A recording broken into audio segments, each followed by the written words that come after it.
Dominum vobiscum. Benedicat vos omnipotens Pater et Filius et Spiritus Sanctus. Amen. Ite missais. Hey, bon, ben, tandis qu'on est tous là, faudrait bien régler une fois pour toutes la question de la création d'une paroisse au village de la Plaine. Ouais. C'est-tu parce que t'as pas pu te faire élire maire de Saint-Anne-des-Plaines que tu veux te créer une paroisse? Est-ce que c'est bien envoyé, Guinette? On va se rendre compte que ça fait plus de 150 ans que je vis le monde à la Plaine. Et que ça fait au moins depuis que le train est arrivé, en 1877, il y a un vrai village autour de la gare, du magasin général d'Adrien, puis de la boutique de forge à Terrien. Ça se parlait déjà dans le temps de mon père de créer une paroisse au village de la Plaine. Puis on n'était pas tout seul là-dedans. Il y avait nos amis, relevant de Saint-Lay, puis de Mascouche. Eux autres aussi, ils veulent une église. Proche d'eux autres. Entendu qu'il faut faire respectivement entre 5 000 et 8 000. Puis ça, dans des chemins à peine dignes de ce nom. Tortillon de paille. Puis en plus, on est 71 francs-tenanciers à avoir signé une pétition le 24 mars 1913 afin de demander à nos évêques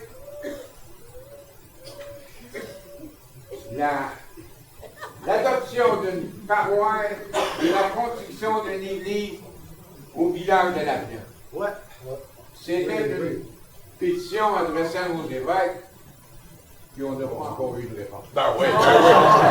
Pas de réponse, Napoléon Gauthier, parce que ça tenait pas de bout, ton affaire. D'abord, la plupart qui ont signé, c'est des locataires. Ouais. Ça compte pas, ça paye pas de taxe, ce monde-là. Puis je vais te dire une affaire, ta requête, là, est remplie d'histoires inventées.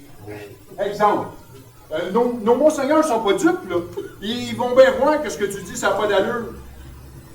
Tu décris dans ta requête que le village est rempli de commerçants, d'industriels, d'artisans, de bourgeois d'ouvriers. Coudon, Gauthier, t'as vu ça, des industries, il n'y en a pas une génie-boire! Des commerçants, ben oui, il y a ton cousin Adrien, il y a une petite maison en tenant il y a un petit commerce en tenant sa maison. On est loin du buffet à Montréal, mon homme! Puis là, c'est rien qu'un vieux conservateur sans vision d'avenir. Il coupe ses vieilles scènes noires en deux. Il n'est même pas prêt à donner quelques vieilles pièces pour l'amour du bon. Arrête.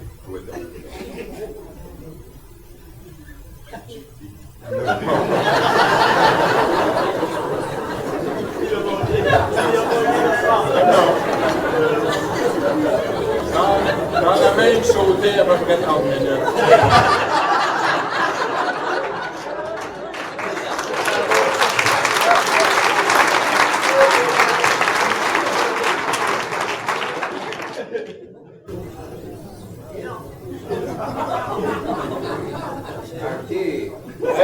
C'est vrai qu'on est loin du buffet de Montréal. Ben oui. Mais on va vendre des franchises. Ça va prendre du temps. Émile, tu sais que t'en dis là-dessus? Comme tu peux voir, je serais pas loin, hein? Ben, à part de ça, on m'a dit de quoi, dans sa requête à Napoléon, là, Lui, il dit que la plaine, ça a des réserves insurpassables et que la prospérité règne. Ça n'a pas d'allure, tout ça. Hey, Napoléon Gauthier, on n'est pas riches comme toi, nous autres. C'est vrai, ça. On tire l'oignon par la queue. On est déboursé pour une église neuve, là, c'est pas dans nos moyens. Puis à part de ça, une autre affaire que je voulais te dire. Napoléon a même écrit que pour se rendre à l'église de Saint-Lin, il fallait traverser un énorme précipice, puis en plus un sable mouvant de 7 000 de long. Ben voyons donc, c'est l'enfer. Un village sans église, c'est pas un village. L'évaluation sont formelles. La nouvelle paroisse compterait autour de 85 familles. Hormis quelques familles de nécessiteux dans la grande ligne, il n'y a personne qui vit dans la misère à la plaine. On a pour la plupart des belles terres franches puis du beau bétail. On gagne tout assez pour faire vivre un curé convenablement, voire dignement. C'est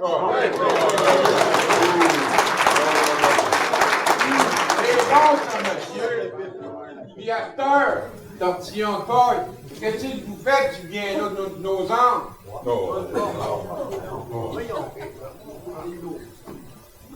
Tortillon de paille.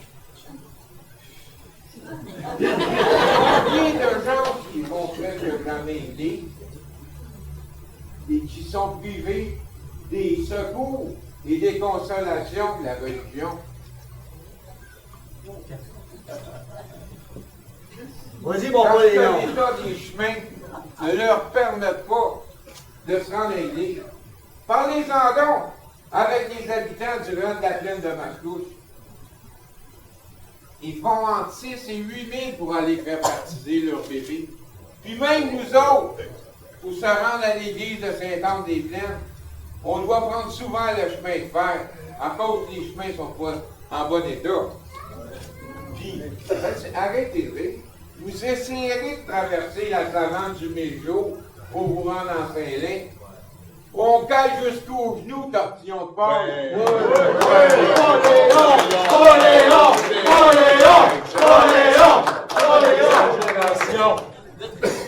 Puis toi, la bien gagnante, qu'est-ce que tu fais?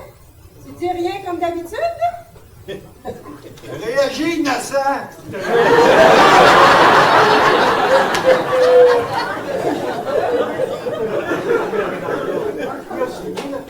Ton mari, il est pour la création d'une nouvelle paroisse.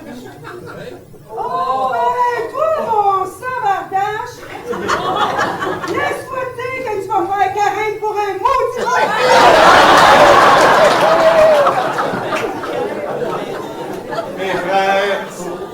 Mes frères, en 1913, j'ai bien éclairé Monseigneur Bouchézy de la requête qui vient de nos patriotes, de nos compatriotes de la plaine.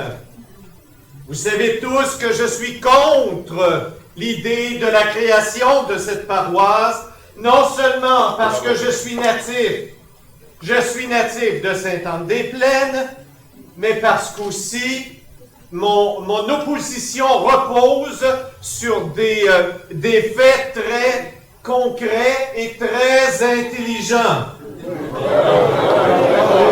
D'abord, si on détache une paroisse de notre grande paroisse Sainte-Anne-des-Plaines, ça veut dire qu'il faut détacher un comté, des prêtres, il faut détacher toute une église. C'est pas raisonnable. Pas raisonnable. Deuxièmement, il y a 36 ans déjà, Monseigneur Bourget a refusé la création d'une paroisse à la Plaine parce que les paroissiens n'étaient pas assez riches. Voilà. Pas assez riches pour faire vivre une paroisse avec si peu de contribuables. Les 3 et 4 000 de chemin, troisième chose, qui nous séparent de l'Église, sont tout à fait praticables. Même l'été, dans les beaux dimanches d'été, on peut venir en train. C'est pas une raison non plus. Puis il y a aussi des questions temporelles, je viens de le souligner. Si la dette de notre paroisse est payée, et s'il faut créer une autre paroisse, qui va payer? Ça va coûter au moins 1000 piastres par famille. Avez-vous les moyens? Non, c'est déraisonnable aussi. Pour ce qui est de ceux qui se détacheraient de Saint-Lin, la majorité des habitants n'ont pas trop de difficultés à faire les 6000 pour se rendre à l'église de l'endroit. Et les chemins sont beaux. Pour ce qui est du rang de la plaine de Mascouche, il y a quelques cultivateurs, c'est sûr, qui sont un peu plus éloignés. Mais il y en a 2 catholiques. Tous les autres, c'est des protestants. Il y a véritable... Et dans la grande ligne, admettons que sur la grande ligne, ils sont plus pauvres. Mais j'ai déjà remarqué que 6 familles viennent nous rejoindre ici à l'église Sainte-Anne-des-Plaines. Non, vraiment, mes frères, on peut donc dire que toute la liste des demandeurs de la nouvelle paroisse, seulement 8 ou 9 habitants souffrent vraiment de l'éloignement de l'Église. Dans ce cas et dans sa grandeur d'esprit, l'Église ne peut accepter la création d'une paroisse pour si peu de gens concernés.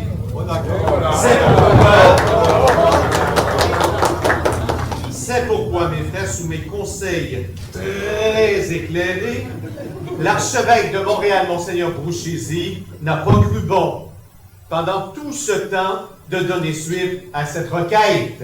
Bravo! Bravo! Bravo! Bravo! Vous oubliez de dire, monsieur le curé, que mon cousin Zotique Gauthier, durant de la plaine de Mascouche, a tout de suite eu l'appui du curé du gars de Mascouche. T'as bien raison, mon Poléon. Oui, monsieur. Puis notre évêque n'est pas contre l'idée non plus, hein, Zotique? Exactement, oui. On songe même à appeler la nouvelle paroisse Saint-Alfred, hein, Zotique? Oui, oui. En l'honneur de Monseigneur Alfred Archambault de Joliette. Hein, Zotique? Oui, monsieur. L'ancien évêque, malheureusement décédé. T'es juste un rêveur, Gauthier. Ça coûte cher, ça, bâtir une église, un presbytère, aménager un cimetière, faire vivre un curé, puis quoi d'autre? Un vicaire des congrégations, salaire des sœurs, salaire des frères. Tu vas nous venir en ruine avec ton projet, Gauthier. Là, on a juste 4000 à faire pour aller à l'église. Pas de bout du monde, ça. On a une belle église neuve. Pourquoi aller s'endetter pendant 50 ans pour rien, gars? Là, ça te 4 piastres, Gauthier. Comprends donc. Torsion de Paul. Il est juste un vieux conservateur, sans vision d'avenir, qui coupe l'idée de cette noire en deux. Des mecs prêts à donner quelques pièces pour l'amour du bon Dieu. Gars, tu vas lâcher le bon Dieu, puis tu vas le mettre en dehors de ça, Gauthier, OK? Ça n'a pas d'allure, tu sais, des affaires comme ça. Puis toi, ton Gordon, il est du genre à vendre nos enfants au roi dans le sac où il les envoie se faire tuer ces gens de bataille tortillons de porc. Hey, vous autres, les Gauthier, une gang de babouilleurs puis de patronneux, c'est tout ce que vous êtes. Non, j'ai vous trouvé, là, hein? Ouais, c'est ça, à moi, de faire mon Dieu. Oui, je dis ça à toi. Oui, je dis ça à toi.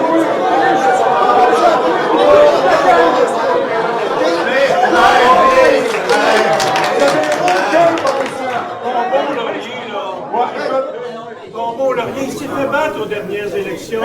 C'est nous autres, les Bleus, qui mènent à Ottawa, ça. Voilà. Il n'y en aura pas de paroisse à Ben, tu sauras, mon Sergio, que les paroisses, ça relève de Québec. Oui, monsieur. Puis nous autres, les Rouges de Gouin, on est encore là pour au moins 100 ans.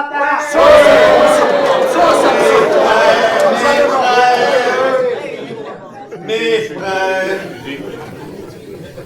Dieu vous regarde,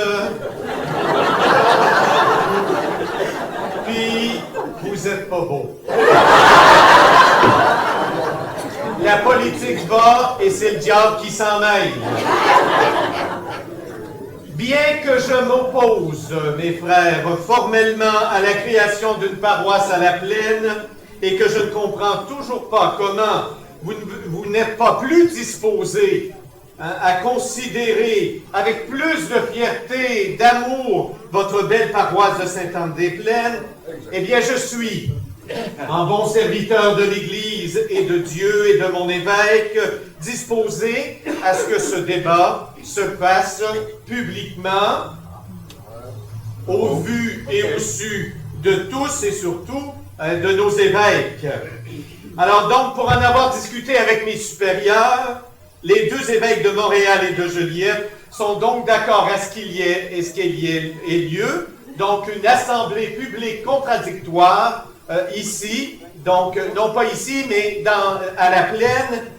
Nous allons inviter Monseigneur Eustache Dugas, le vicaire général de Joliette, et la rencontre aura lieu.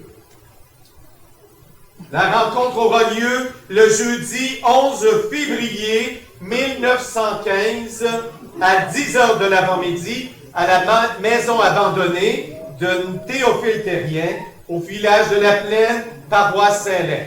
Prenez bien note.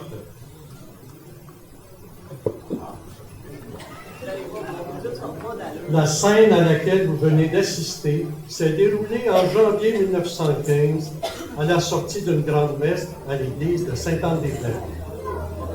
L'histoire que vous entendez aujourd'hui repose uniquement sur de véritables faits historiques provenant de documents d'archives, de témoignages, et vous assistez donc à la véritable histoire de la création de la paroisse de la Plaine. Elle met en scène le curé Joseph Edmond Coursol. Le curé de Sainte-Anne-des-Plaines est vigoureusement contre le projet d'érection d'une paroisse à la Plaine et devient rapidement le chef des opposants du projet. Son vis-à-vis, Napoléon Gauthier, agriculteur instruit, notable du village de la Plaine, ex-conseiller municipal de Sainte-Anne-des-Plaines, il fait office de leader du projet de création d'une paroisse au village. Il est assisté de ses cousins, le marchand général Adrien Gauthier, ainsi que de Zotique Gauthier, un cultivateur du rang de la Plaine, aujourd'hui chemin Curé-Barret, dans la partie relevant alors de Mascouche. Rappelons que la majorité de la population des parties relevant de Saint-Lin et de Mascouche est favorable à la création d'une nouvelle paroisse à la Plaine, mais il en est autrement de la partie relevant de Sainte-Anne-des-Plaines, où les opinions sont partagées entre deux camps. Du côté des opposants, le curé Coursol reçoit l'appui de taille d'Alvarez Villeneuve, un grand cultivateur, instruit, un notable du milieu, que l'on qualifie de gentleman. Il est maire de Sainte-Anne-des-Plaines jusqu'en 1914, alors qu'il a défait son cousin, Napoléon Gauthier, à la mairie. Il est également le cousin de ce dernier.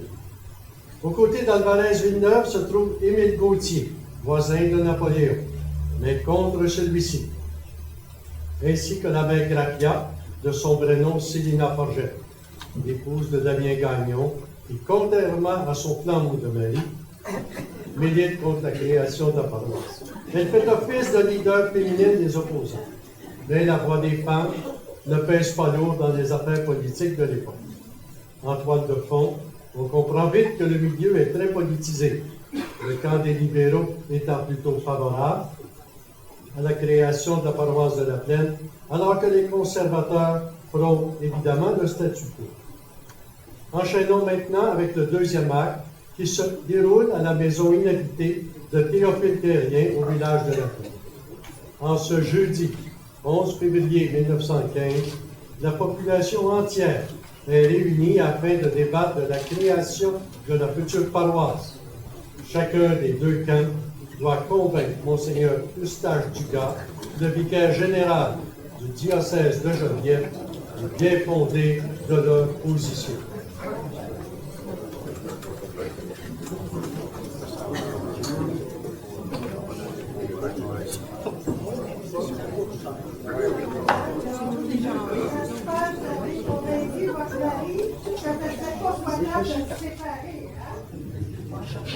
C'est vous aussi, il n'est pas parce qu'on va le passer pareil. On va se séparer. Vous avez compris, vous aussi, là? Ben, je vous sais qu'on va l'installer, le vicaire général. Ben, il sait que ça fera l'affaire. Mais voyons, M. Grenon, on peut faire assis à Monseigneur cette chaise-là. Regarde ce que ça va faire. C'est en masse. Et avec la corporance de Monseigneur Dugas, il va falloir quelque chose de solide. Plus confortable. Adrien, va à la maison chercher ton gros fauteuil avec M. Grenon. C'est juste à côté. Ah, voyez, il va d'arriver de minute à l'autre. Il va avoir le notaire noiseux de Saint-Lin et tout. Il va sûrement me coiffer, lui. Ça nous prend une table. Daniel, Kézine. Allez chercher la table en arrière.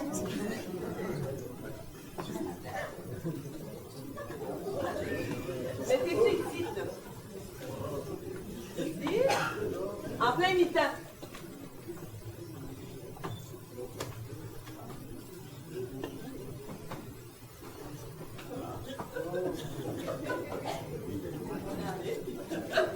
Ça a bien de l'allure. Ça fait plus chic. Ça a plus de décorum. Après tout, il ne faut pas oublier que le vicaire général, c'est le représentant du pape et de nos évêques. Bon, ben, asseyez-vous tout le monde, là. Le Monseigneur, il arrive avec le curé au sol, puis le Napoléon, puis le notaire noiseux aussi, là. Cachez vos flasques, vous autres!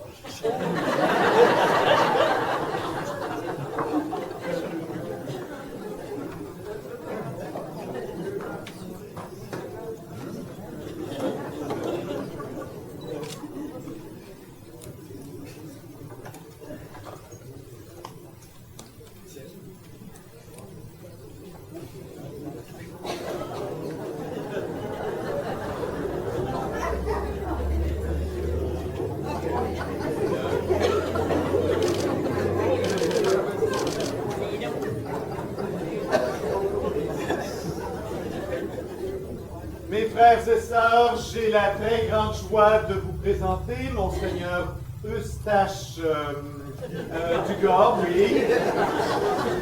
Je suis très intimidé, vous Vous savez. n'aurez pas de promotion, mon fils. Alors, Monseigneur Eustache Dugas, donc il est le vicaire général de Joliette et il est le délégué, je le rappelle, le délégué de Monseigneur Forbes et de Monseigneur Bouchézy pour essayer de régler l'affaire de la création d'une éventuelle paroisse, là. Donc, bienvenue, Monseigneur. Bien, merci de votre chaleureux accueil. Alors, bien d'abord, bonjour à vous tous, paroissiens, peut-être d'une future paroisse à la Plaine. Alors, si vous voulez bien, on va procéder à la prière d'usage. Je vous rappelle, mes frères et sœurs, que nous sommes ici pour faire toute la lumière sur la viabilité de créer une paroisse pour les résidents de la Plaine. Nous demandons, Seigneur, Dieu notre Père, de nous éclairer au plus profond de nos âmes, afin qu'à l'issue de cette rencontre, la gloire du Christ sur terre soit grandie. Pater Noster, qui es in celis, sanctificetur nomen tuum, adveniat regnum tuum, fiat voluntas tua, sicut in cielo et in terra. Panem nostrum quotidianum da nobis hodie, et dimitte nobis debita nostra, sicut et nos dimittimus debitoribus nostris, et ne nos inducates in tentationem, sed libera nos a malo. Amen. Vous pouvez vous asseoir. Or, pour mener à bien cette assemblée, je suis assisté du notaire Noiseux que la plupart d'entre vous connaissez sûrement. Le notaire, d'ailleurs, a été mandaté par les autorités religieuses pour recenser les habitants, faire une évaluation foncière des terres qui pourraient former la nouvelle paroisse. Alors, notaire, si vous voulez bien lire la description et les limites proposées de la nouvelle paroisse. Bien sûr. Alors, D'abord, le territoire visé pour la création de la future paroisse de la Plaine vise au cadastre de la paroisse Saint-Henri de Mascouche une partie du rang nord de la Plaine, puis la continuation des terres du rang nord de la Plaine. Ensuite, on dit, on compte également une partie du rang sud de la Plaine et la majeure partie de la côte bâtarde nord et sud. De la paroisse de Saint-Lin, on retrancherait le rang nord de la Plaine. Cela inclut également la continuation des terres du rang nord de la Plaine, ainsi que le rang sud de la Plaine. La concession de la grande ligne est aussi incluse dans les limites projetées. Enfin, de la paroisse de Sainte-Anne-des-Plaines, le fief errant Sainte-Claire, la concession du Trécarré et la concession de la Plaine. Monseigneur? Oui. Tout votre respect, j'habite la terre 305, dans la plaine de Sainte-Anne. Comme c'est la dernière ferme, c'est la limite proposée de l'éventuelle paroisse. Là. Donc, je ne tiens pas à être inclus dans cette paroisse-là, j'aimerais ça qu'on aille ma terre de l'avant. Bravo. Merci, monsieur Racine.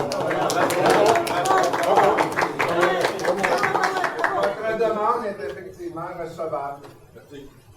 On va tous les soustraire une à une, puis à la fin, il va rester plus rien que la terre à Napoléon. Un peu d'ordre quand même, s'il vous plaît. Alors, en vertu d'une commission qui m'a été donnée par les évêques de nos deux diocèses, je dois d'abord revenir sur la requête du 24 mars 1913, signée par 71 francs-tenanciers, dont je réalise la majorité sont ici présents. Je constate que sur les 71 signataires, on doit en retrancher 2 qui sont malheureusement décédés, soit Alphonse Gravel et Joachim Villeneuve, ainsi que 18 autres qui se sont non propriétaires ou qui habitent maintenant hors de la plaine. Donc, nous biffons, monsieur le notaire, les noms d'Octave Renaud, Ferdinand Martin, Joseph Gravel, Jean-Baptiste Soussis, Joseph Gauthier, Arthur Hamel, Phineas Grenon, Jérôme Quévillon, Wilfrid Gauthier, Joseph Jeté, Antoine Martin, Joseph Boigny, Arthur Lusignan, Frédéric Saint-Jean, Malvina Corbeil, Edmond Denis, Joseph Roch et Adélard Roy. Ouais!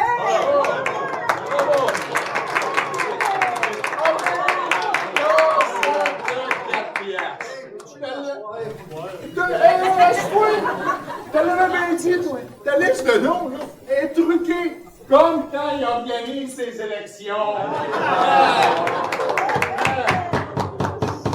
Alors, messieurs, pas de base politique ce matin, je vous en prie. Je dois également retrancher les noms de ceux qui l'ont demandé, soit Joseph Grenon, Uldéric Lamoureux et Auguste Lavender. Ils se sont fait tordre d'un bras, puis pas rien qu'une fois à part de ça. Avouez donc, Grenon, que t'es favorable à la nouvelle paroisse. Monsieur Grenon, il est encore temps de changer d'idée, alors voulez-vous vous exprimer? Monseigneur, c'est bien sûr qu'on aurait l'agrément d'avoir une paroisse dans la plaine. Mais, monsieur le curé, tout ça nous a bien convaincus, nous autres, les pauvres familles de la côte ou la côte Montard, si vous préférez, qu'on n'avait pas les moyens, nous autres, de s'embarquer dans le Montard-Monachi, que d'aller à Rennes ou ben non à Saint-Anne. C'est pas plus loin. Oh, les chasseurs du sac! Oh oui! OK. Alors, il nous reste maintenant à éclaircir le cas de M. Sinaï et Ordas Benoît, qui ont à la fois signé la requête pour la création de la paroisse, mais ainsi que la requête contre.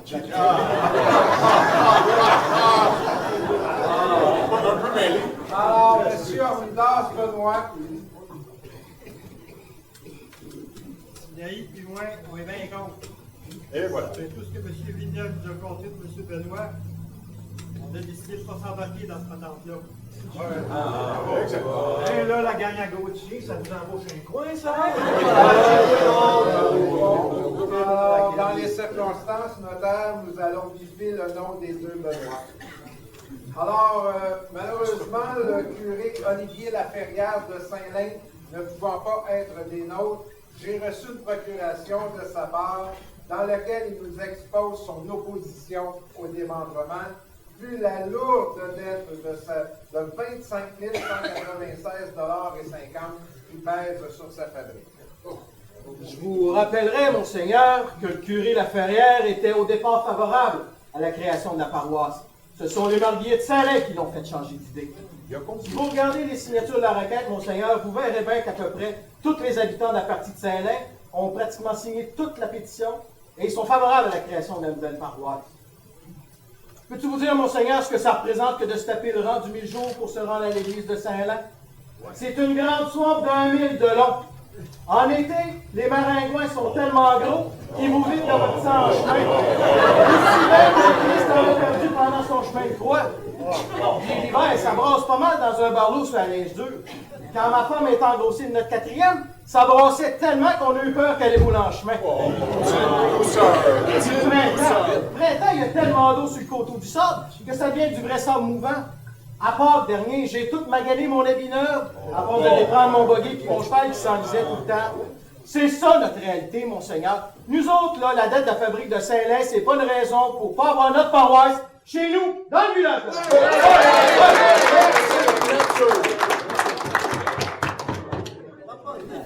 Ça va. Alors, j'inviterai maintenant M. Frédéric Garguépi, représentant des requêtes du 5 avril 1909 et du 9 septembre 1913, au nom des habitants du ruisseau des Anges de Saint-Roch de Chicago.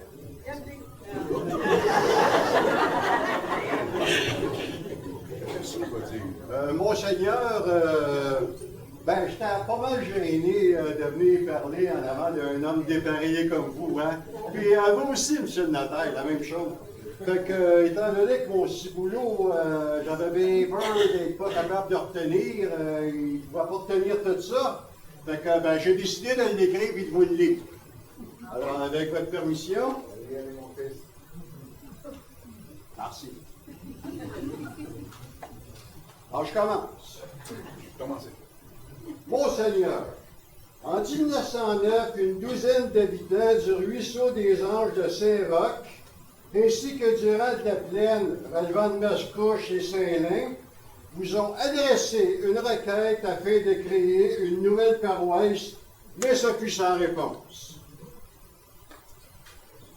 En apprenant la volonté ferme de créer une nouvelle paroisse, de nouveau, nous avons de nouveau produit une seconde requête à la fin de 1913. Cette fois, elle est signée par 33 habitants du ruisseau des Anges de Saint-Roch de l'Achigan, soit la quasi-totalité des habitants du rang.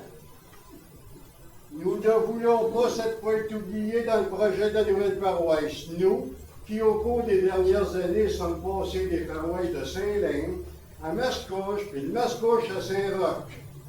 Nous sommes toujours très éloignés de l'église de Saint-Roch et nous nous sentons beaucoup plus près des gens de la plaine. Merci. Entendu ça, notaire? Merci, M. Garnier. Bienvenue. Votre requête, comme vous le voyez, sera jointe au procès verbal de cette assemblée. Alors, en arrivant, le curé Coursol me mentionnait que M. Onésime Deslongchamps et Alfred Benoît ont changé d'idée et qu'ils ne veulent plus appuyer le projet. Alors, vous confirmez cette affirmation? Monseigneur, mon ami Benoît et moi, on est bien contre ça, c'est une nouvelle paroisse, mais tu sais, il faut que vous compreniez, le marchand, là, Alfred Gauthier, là, de la plaine, là, on lui doit de l'argent, et il nous a tellement prié et menacé qu'on n'avait pas le choix. Il fallait qu'on retrouve la C'est scandaleux, Adrien! Profiter de ton pouvoir de marchand général, de prêteur sur gage, et en plus, de mettre des postes de Sa Majesté le roi Georges V. Honte à toi! Ouais, c'est ta cabale, c'est pas différent des élections. Tous les coups sont permis. Ça n'a aucun bon sens, c'est une... Adrien, détiens tout par ta carte de crédit. Messieurs, plaît, c'est pas la place pour régler vos chicanes de famille. Oui, Là, on va procéder. Oui, Monseigneur, j'aimerais dans le même ordre d'idée qu'on entende Monsieur Joseph, les frères Joseph et Charlemagne Bastien, les neveux de Napoléon, qui ont demandé du Trait-Carré, ils demeurent sur le Trait-Carré, qui ont demandé à prendre la parole. Merci. Mon frère Joseph et moi, c'est sûr qu'on serait bien plus contents s'il n'y avait pas de division. Mais on a déjà donné notre signature pour la paroisse. Bravo. Alors, je comprends donc qu'on conserve votre nom sur la requête. Bravo! Oui! Il n'a pas compris. Il n'a pas compris. Il n'a pas compris.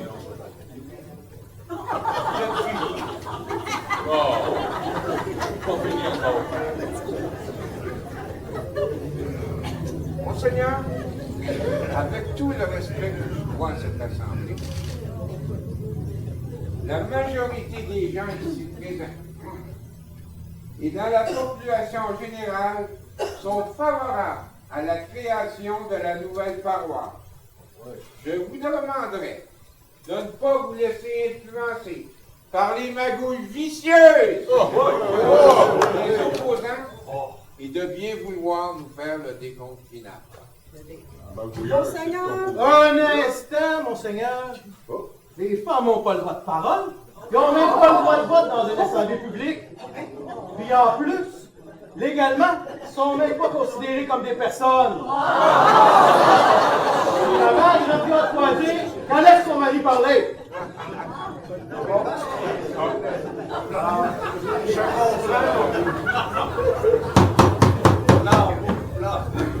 Je comprends, M. Gauthier, que les dames ne votent pas, mais compte tenu qu'elles jouent quand même un rôle dans la vie paroissiale, je pense bien qu'on peut tout de même entendre ce qu'elles ont à nous dire. Alors,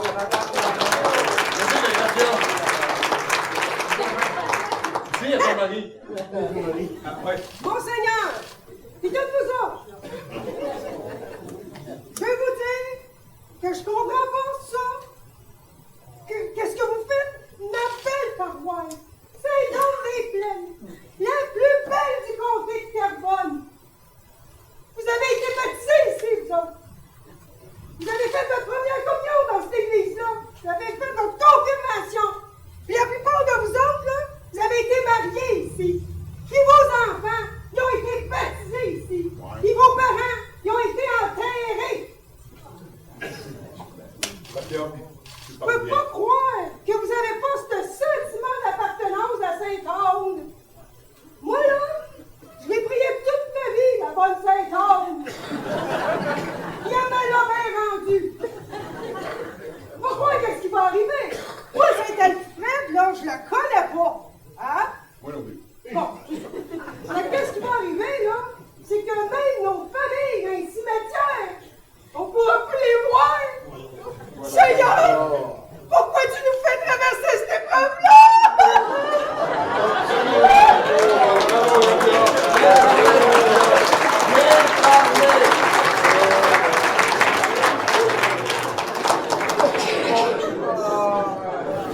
À la lumière de ces informations, à la demande de M. Gauthier, on va procéder à l'analyse des signataires des requêtes et des contre-requêtes. Alors, après avoir ajouté et soustrait les noms de ceux qui ont changé d'opinion ou qui désirent apporter leur appui, on arrive maintenant à un total de 44 signataires aux marques certifiées et que ce nombre forme la majorité des francs-tenanciers du territoire. Alors, il y a donc environ 66 propriétaires catholiques résidant dans le territoire désigné au début de l'Assemblée et que sur les 44 qui ont signé la requête, il y en a 11 dans Mascouche, 14 dans Saint-Lin et 19 dans Saint-Anne. Tandis qu'il y a 15 opposants contre la requête, soit 1 dans Saint-Lin, 4 dans Mascouche et 10 dans Saint-Anne. Alors après considération de tout ça, voici ce qu'il y en est. Donc, l'étendue de territoire de la nouvelle paroisse comprendrait 11 840 arpents carrés, c'est-à-dire environ 6 000 et demi de longueur de l'est à l'ouest par 2 000 de largeur, ce qui fait environ 15 000 carrés. Considérant qu'il s'est déjà formé près de la station de chemin de fer un petit village d'une quinzaine de familles, avec des commerces, des artisans et qu'un bureau de poste est déjà établi depuis longtemps, nous considérons qu'il existe bien une communauté vivante au village de la Plaine. Considérant maintenant l'état des chemins et l'accès aux paroisses. Or, on doit reconnaître que pour aller à Saint-Anne, à l'exception peut-être d'une montée sablonneuse, les chemins sont généralement beaux. Pour aller à Saint-Lin, sur le milieu de la distance, il y a environ 2000 de sable mouvant. Et pour aller à Mascouche, comme les chemins sont peu passants, ils sont en général presque impraticables tout le long de l'année. Or, par conséquent, il est admis que les familles qui demeurent dans les extrémités des 2 rangs de Mascouche rencontrent une grande difficulté pour aller à leur église paroissiale et sont considérés véritablement en souffrance au point de vue spirituel. En considérant la valeur totale de la propriété foncière du territoire, d'après les rôles d'évaluation municipale que le notaire a consulté pour les 3 paroisses, nous arrivons donc à une évaluation de 255 185 $, soit suffisamment pour imposer une future répartition pour la construction des établissements religieux. Considérant qu'il y a en tout 85 familles catholiques sur ce territoire, formant une population d'environ 512 âmes, dont 364 communiants, et qu'en outre 4 familles protestantes de Mascouche, il y a donc suffisamment d'habitants pour pourvoir à l'établissement d'une paroisse. Ainsi, pour pouvoir établir une paroisse à la Plaine, les contribuables devront donner 800 $ de dîme au curé, garantir d'avance par acte notarié une dépense d'au moins 30 000 $ pour les établissements religieux, soit un presbytère, l'église, le cimetière et les dépendances. Monseigneur, respectueusement, je vous demanderai un petit arrêt. J'aimerais m'entretenir avec mes collaborateurs quelques secondes. Je vous promets quelques secondes.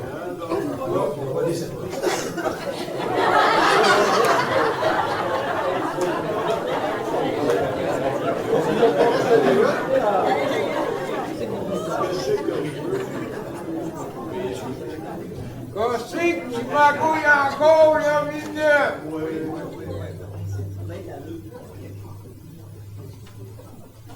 Monseigneur, je vais laisser mes collègues se replacer. J'ai préparé un petit quelque chose.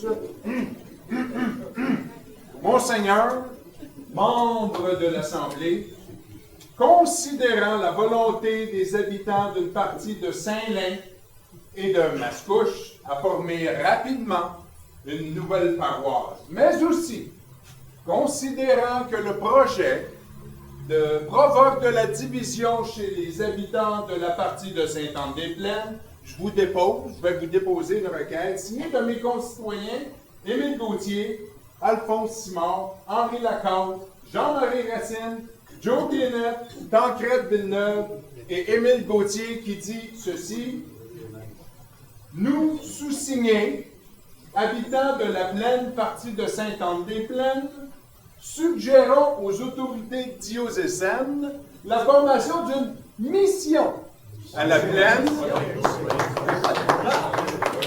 plutôt que d'une paroisse, avec la possibilité de construire une chapelle convenable. Et je vous la dépose, monsieur, Monseigneur. Voilà. Alors,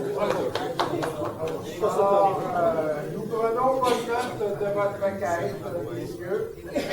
Elle démontre de votre part une bonne volonté d'apaiser les tensions et de trouver un compromis honorable afin que seul et devant le bien de la religion domine.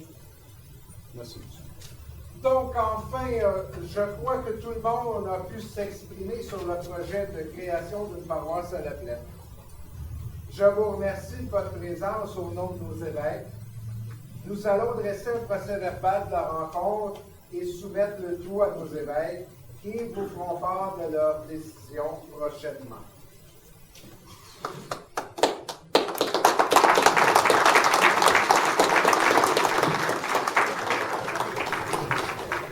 Là, M. Gauthier, vous accompagnez.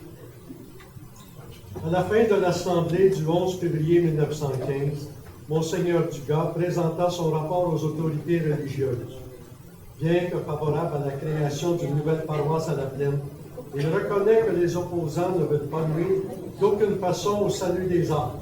Il constate que ce genre de conflit peut dégénérer bien souvent en des divisions regrettables et inoubliables, provoquant des chicanes de famille, des divisions politiques et bien d'autres problèmes. Considérant que les opposants consentent à ce qu'une mission soit établie sur le territoire de la paroisse projetée, desservie par le curé de Sainte-Anne ou de Saint-Vin, et qu'une chapelle soit construite et que les intéressés soient prêts à payer leur part, Monseigneur Dugas n'a pas voulu faire de débat sur cette proposition, mais il recommande de l'étudier.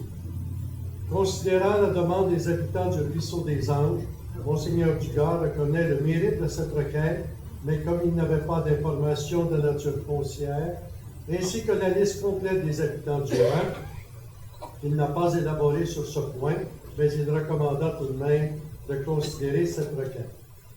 Pendant ce temps, le débat se poursuit entre les deux camps. Chacun, pour la forme, montre qu'ils font des gains. En juin 1915, Napoléon Gauthier écrit à l'évêque de Joliette, Monseigneur Faure, de ne plus considérer la partie de Saint-Roch dans le projet. Le 26 juillet 1915, 14 prantenanciers de Sainte-Anne-des-Plaines s'adressent à Monseigneur Faure et mentionnent qu'ils sont prêts à établir une mission au village de la Plaine. Le 26 août suivant, 28 prantenanciers de Saint-Lin et Mascouche acceptent la création d'une nouvelle mission à la Plaine.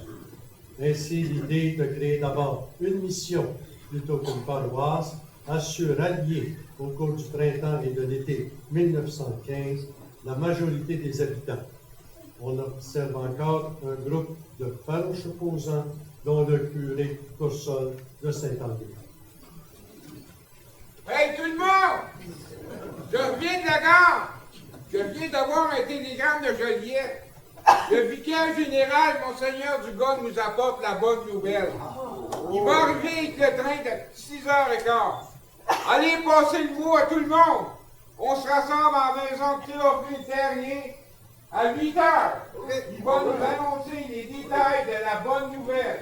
C'est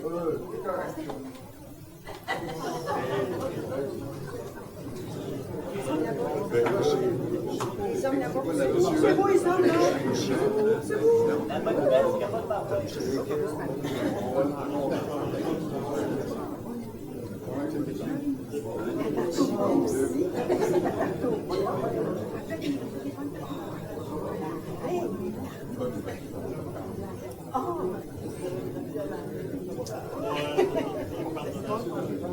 Mais là, il est 8 heures! Ils vont arriver! Oh, Curé Coursol n'est pas avec eux autres, ça augure bien.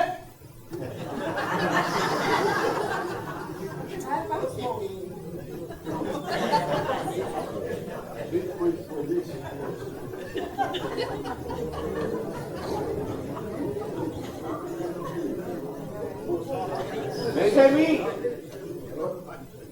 Monseigneur Dugas s'est déplacé expressément pour venir vous annoncer la bonne nouvelle. Monseigneur, je vous invite à prendre place. Alors, bonjour à tous.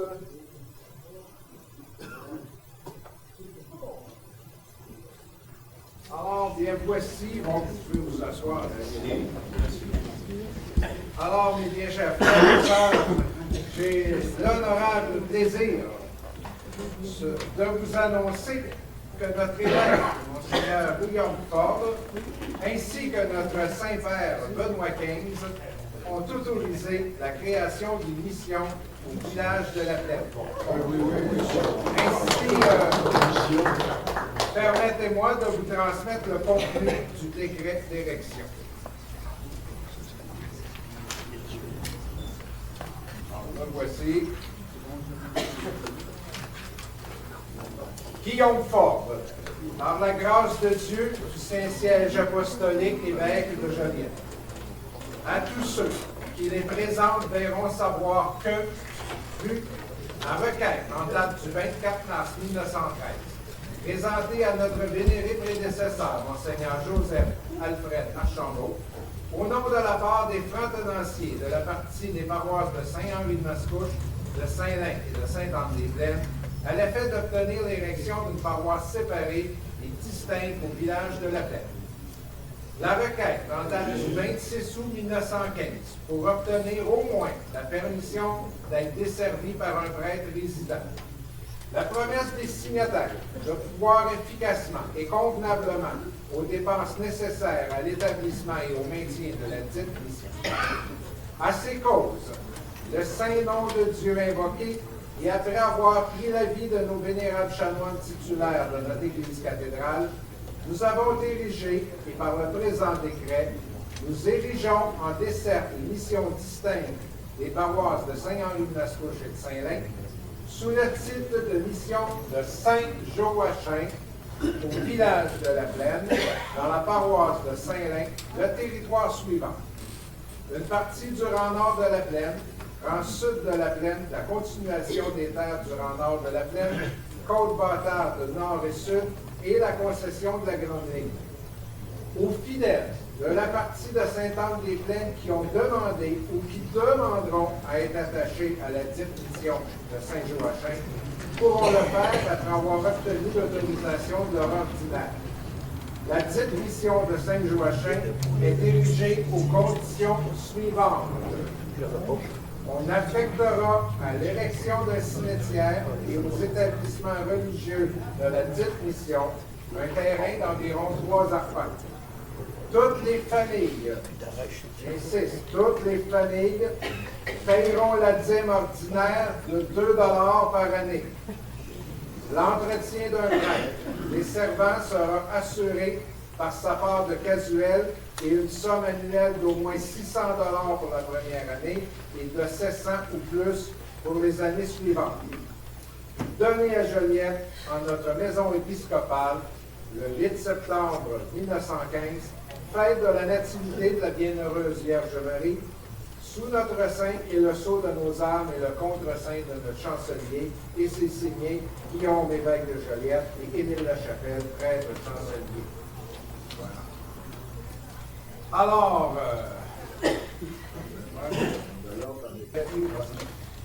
donc de plus, je vous annonce que Monseigneur Ford vient de procéder à la nomination du révérend Sinaï Barrette, un fils de Sainte-Anne-des-Plaines, à titre de curé fondateur de Saint-Joachim de la Plaine. Sachez que le révérend Barrette est actuellement curé de Saint-Onge. Il sera parmi vous bientôt afin de célébrer la première messe le 25 septembre prochain. D'ici à ce que vous soyez en mesure d'ériger votre église paroissiale, la maison de Théophile Terrien où nous sommes présentement servira de chapelle dédiée à Saint-Joachim. En bon chrétien que vous êtes, sûrement féru d'histoire sainte, vous avez compris pourquoi notre choix s'est arrêté sur Saint-Joachim, qui, inutile de vous le rappeler, est le mari de Saint-Anne. Or, un beau clin d'œil, diront certains, aux relations plutôt difficiles qu'ont entretenu les partisans de la création de la paroisse avec les autorités religieuses de Sainte-Anne-des-Plaines. Afin que tout soit bien clair, vous relèverez encore de vos paroisses respectives sur le plan scolaire et municipal. En ce qui a trait à ceux de Sainte-Anne-des-Plaines qui s'opposent encore à faire partie de la mission de Saint-Joachim, je vous invite au respect, à la compassion. Dites-vous bien que le temps arrange les choses. Avec le temps, vous parviendrez bien à convaincre du bien fondé de la création d'une paroisse à la vie. Sur ce propos d'encouragement, permettez-moi de souhaiter longue vie à Saint-Joachim de la Plaine. Longue vie à Saint-Joachim! Longue vie à Saint-Joachim! Longue vie à Saint-Joachim! Rapidement, on se mit à la tâche. À défaut d'avoir une fabrique, on fonde la société Gauthier et compagnie, qui verra la construction du presbytère en 1916, de l'église en 1917. Un cimetière voit le jour également en 1915. En ce qui concerne les gens relevant de Sainte-Anne-des-Plaines, la bataille des deux camps se continue. Si Émile Gauthier n'entre dans l'église de Saint-Joachim qu'une seule fois, littéralement de reculons, d'autres comme Alvarez Villeneuve, Donat Villeneuve, Tancred Villeneuve et Onésime Deslongchamps vont changer de camp et demandent en 1918 à fréquenter l'église de Saint-Joachim. Au fil des ans, la plupart assistent aux offices à la plaine, si bien qu'en 1920, la partie de Sainte-Anne-des-Plaines est officiellement annexée à la plaine, favorisant la création officielle de la fabrique de Saint-Joachim. Dans le même fil d'événements, la commission scolaire Saint-Joachim voit le jour en 1920. 2 ans plus tard, la boucle se ferme avec la création de la municipalité de Saint-Joachim, qui prendra le nom de la plaine en 1961. Nous venons d'assister ici à une reconstitution historique des événements entourant la fondation de la plaine. Je vous rappelle qu'à quelques phrases près, tout ce que vous venez d'entendre est véridique et témoigne fidèlement des mœurs de l'époque. En terminant, permettez-moi, au nom de tous les comédiens réunis, de souhaiter à tous un joyeux centenaire. Je vous présente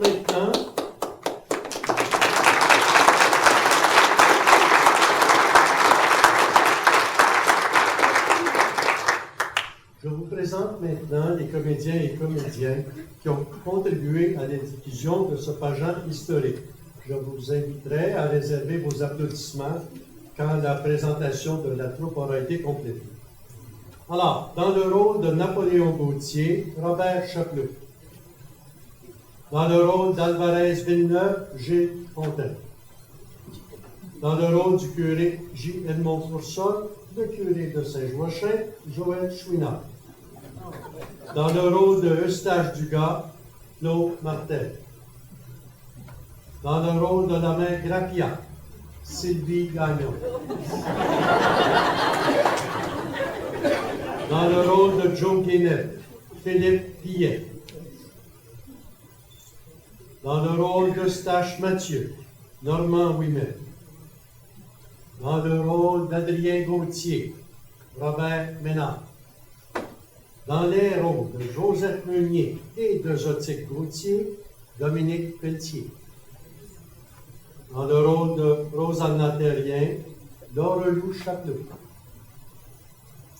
Dans le rôle d'Anastasie Corbeil, Sylvie Petit. Dans le rôle d'Émile Gauthier, Michel Hart. Dans le rôle de Jean-Marie Racine, Normand Brière. Dans le rôle de Joseph Grenon, Gaston Drouin. Dans le rôle de Frédéric Galliepi, Normand Nantel. Dans le rôle de Léon Terrien, Dominique Raymond. Dans le rôle de Hormidas Benoît, Joseph Marcellet. Dans le rôle de Onésime Deslongchamps, Thomas Salé. Dans le rôle de Charlemagne Bastien, Justin Drouin. Dans le rôle de Damien Gagnon, Normand Pagé. Dans le rôle du notaire Alfred Woodalbert Noiseux, François Pétrou. Les belles épouses, Madame Eustache Mathieu, présentée par Carole Limoges. Madame Alvarez Villeneuve, par Caroline Moïse. Madame Hormidas Benoît, Micheline Leclerc. Narrateur, Guy Villeneuve. Mise en scène, Claude Martel, Robert Chapelot, Laure-Lou Chapelot. Recherche et rédaction, Claude Martel, géographe, historien. Collaboration au texte, Robert Chapelot.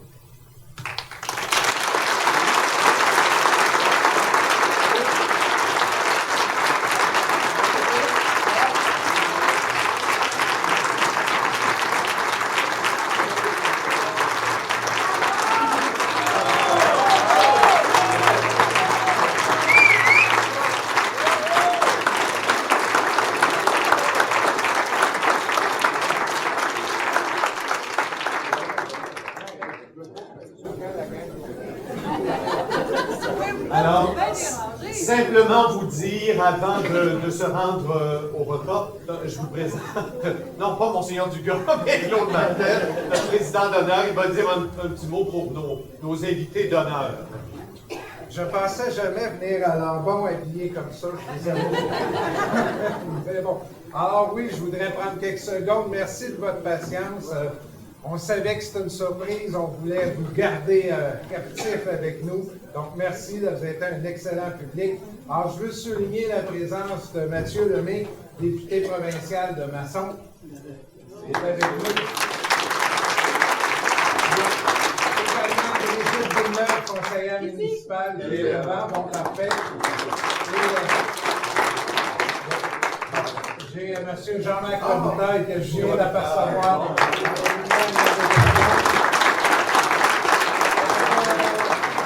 Bienvenue. Est-ce que j'ai vu d'autres personnes derrière? Oups, non, voilà. Oui, belle avance. Ah, Nathalie Bellavance, pardon, je suis dans le fond. Merci. Nathalie Bellavance, on a parlé de tout le monde, je pense que oui. Alors, merci encore. Je vous invite à passer au dîner spaghetti qui est à l'extérieur. Les Chevaliers de Colombe vous attendent pour ce grand dîner. Je vous rappelle qu'il nous reste encore des billets pour le spectacle à 14h de la famille d'Arèche. Donc, vous pourrez vous les procurer derrière au dîner spaghetti. Merci beaucoup.